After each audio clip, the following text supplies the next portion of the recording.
Hi everybody, it's Margaret here with 60 and Me. Hope you're doing great today. Thank you so much for being here. I've got a topic today that I think is going to be interesting and fascinating to you. We're always thinking about anti-aging and about how to look younger and how to feel younger. And there's all kinds of magical potions that are promised to do the trick for you. But we all know in our heart of hearts, as 60-year-old women, that nothing works like that. You can't buy it. You can't buy anti-aging anything. But there is something that you can do, which I've found has worked in my life. It's totally free. It does take a little bit of effort. You've got to actually do something, but I'm going to share with you what it is, and hopefully you'll find this intriguing. Now, one of the things that I've done throughout my life is enjoy being with people of all ages. I really do enjoy spending time with young people, and I remember when my kids were younger at home, I used to love having the music, the new energy, the friends coming over with stories. I was always fascinated by people, I guess, in general. That's just always been my thing, but and connecting with them. But I found that young people can really give you a mirror to yourself and actually help you to keep things in perspective. Because, first of all, you've been through a lot of the things that they're going through, so you get it. And even if you don't want to sort of discuss with them that famous statement, well, when I was your age, which is not the thing to do, you actually you can really learn from them. So one of our bloggers, it's Fran Meininger, wrote this article on how to bring being an older person that a younger person wants to be around. Now, I've told this story before, but a few years ago, I actually went on a cruise called the Nomad Cruise. And it was a cruise with younger people. I was the oldest person, and they were all like half my age. And I made so many friends simply by being myself. And maybe I can share a few of the tips that I use to actually gain their confidence and their interest, but also what I learned from it. And so it's not just a one-way street that, being around younger people makes, you feel better. You actually make them feel better too. And don't forget that there's a lot of pressure on young people to actually stay young. That being older is something that most young people are afraid of. And seeing an older person who's vibrant and thinking and learning and growing is actually encouraging to them. So I think it's just being with young people is a good thing for both sides. But Fran talks about, she's a chef, a professional chef, and so she has to work with young people in her job. And she says it's invigorating, it's fun, she learns so much. She learns so much about food and about her own classical training. But, she says even though she can't maybe keep up on a physical level with them, she actually finds that there's lots that they share. And she's actually made a couple of friendships, which she talks about in this article, which are, like some of mine, very, very precious. People that are totally part of her life and her strategy for living. So how do you engage in the company of young people? Well, look for commonalities.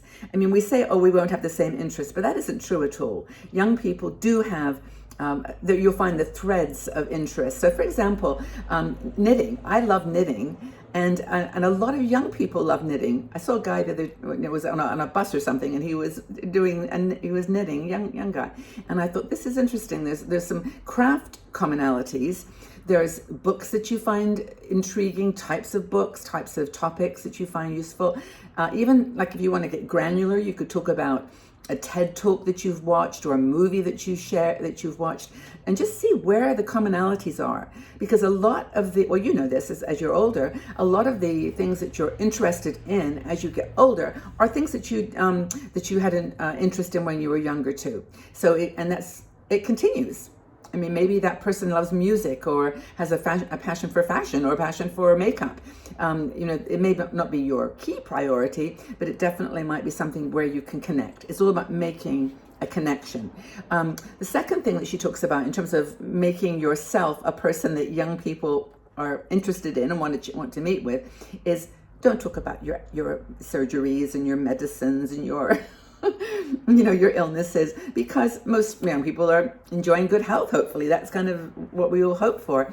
But the point is that, yes, you can share with your older friends the knee surgery you had, or, some concerns you have about your gallbladder or about your whatever, but it's really better if you can to not make that the topic of connection, unless, and I say this with all my without even being funny, that unless there is a common issue with health, because that could in fact be the thing that keeps you together, that connects you, that you've got a similar thing. With the Nomad cruise, for example, our similar connection was that we both, independence in our job.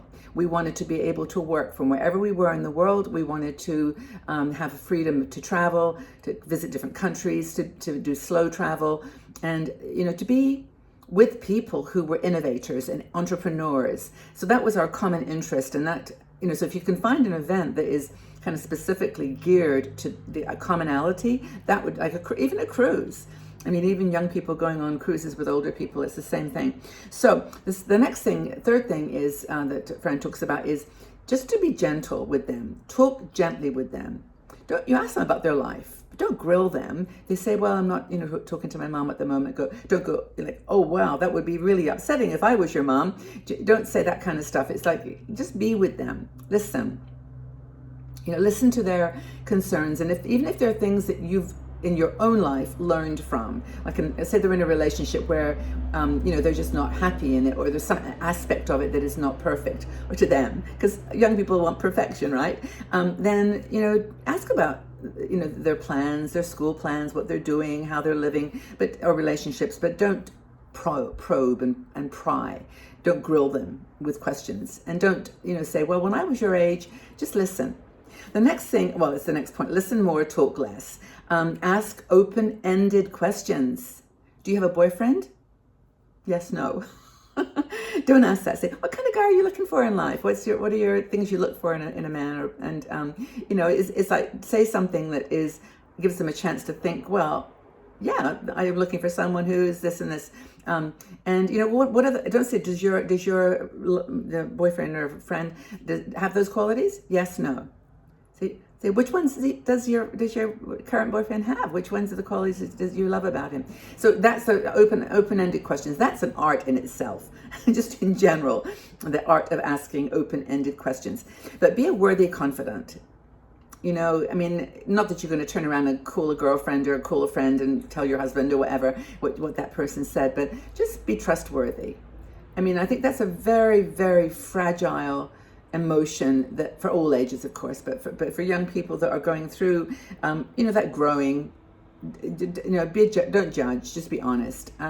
If you've got someone who is living a lifestyle that you may not be comfortable with, if they're gay or they're trans or they're just not in a lifestyle that you understand, just open your heart and mind a little bit to it. See if there's a person behind that stereotype that you can learn to understand and love and offer of yourself, and they want to be around you. That's how you draw young people to you. The next thing is to times are supposed to change. This is the heading for Fran. Don't do like I mentioned earlier. Well, when I was your age, you can say things like, yeah, I used to live in a place, I lived in Canada, or I used to walk to school 10 miles every day, or whatever. Those are kind of fun things, but not like, well, when I was your age, I did this and this and this. Or, cultures evolve. Each generation has its own, its own context, its own culture. So know that they've been raised in a different way. They've just been surrounded by technology, for example, in a completely different way. And so I think that's the beauty of aging, in a way, is that we get to experience cultural shifts, where things that were just not part of the culture 10 years ago are now just accepted. And that's okay. Everything, sexuality, relationships, makeup, all kinds of things are evolving, and that's part of the beauty of life. It's not going to be the same. So the next thing is, and it's related to this, is that they are raised in a digital age. They're digital natives. They don't think anywhere outside of having. They've always got their phones with them. They're always texting and communicating, and that's how they talk. If your young friend or son or daughter doesn't actually call you on the phone, that's not abnormal. They just text. That's just the way that they communicate, and it's I think it may seem impersonal and kind of foreign to someone who's not lived their life always like that, but it works for them. It's just a different value system, a different cultural system. So understand that you're not their peers. You're not their buddies. You're not their best friends. You are people that have something wonderful to share with them, and you have something to learn from them. It's more, this article and this conversation is more about how to make yourself attractive. And not that I didn't mean to use that word attractive, because it's not what I meant. It's more interesting and more intriguing and more comfortable to be with a young person, because you will get something from it that is priceless. And let them share their world, learn from it, because that's the world you're in. That's where you are living right now. And be thankful that they're willing to share. So I have a question for you, and this may actually make you stop to think, is that how young is your youngest friend? And when I say friend, I mean someone that you know that you could talk to, that you could share a bit of your life story. If you had a decision to make, you could go to them. How young is your youngest friend? How did you get acquainted? How did you meet them? What hobbies do you share? What brought you together? What was the connection? So have you done anything in your life to show a young person that you're energetic and vital and enthusiastic and loving life and wanting to be, wanting to get to know them? Share your story. I think it could be really a fascinating conversation.